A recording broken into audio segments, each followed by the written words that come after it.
চিকিৎসক এবং সার্জনদের বেতন বৃদ্ধির প্রস্তাব করা হয়েছে, দ্রুতই সেটা কার্যকর হবে জানিয়েছে স্বাস্থ্য উপদেষ্টা নূরজাহান বেগম। সকালে বিআইসিসিতে চক্ষু চিকিৎসক সমিতির বার্ষিক সভায় সব কথা বলেন তিনি। জানান ৭,০০০ চিকিৎসককে প্রমোশন দেওয়ার সিদ্ধান্ত নিয়েছে সরকার।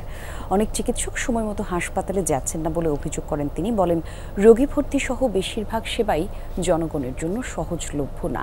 এদিকে নজর দেওয়ার আহ্বান জানান তিনি। এছাড়া চক্ষু চিকিৎসকদের মধ্যে যারা ভালো ভালো কাজ করছেন তাদের দায়িত্বশীল হতে গুরুত্ব আরোপ করেন স্বাস্থ্য উপদেষ্টা। বলেন, গ্রামে ভালো চিকিৎসক নেই, প্রয়োজনে তাদেরকে সেখানে যেতে হবে।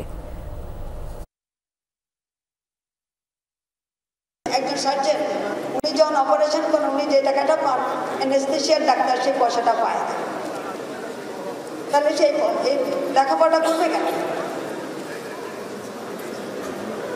তো আমরা বললাম পড়বে এই কারণে, আমি যদি তার বেতন তার ডবল 3 ডবল করে দিই তাহলে তো সে পড়বে। আমরা এরকম একটা প্রস্তাব নিয়েও গেলাম, ক্যাবিনেট এটা পাশও হয়েছে। আশা করি এটা কিছুদিনের মধ্যে আমরা প্রজ্ঞাপনটা জারি করতে পারি।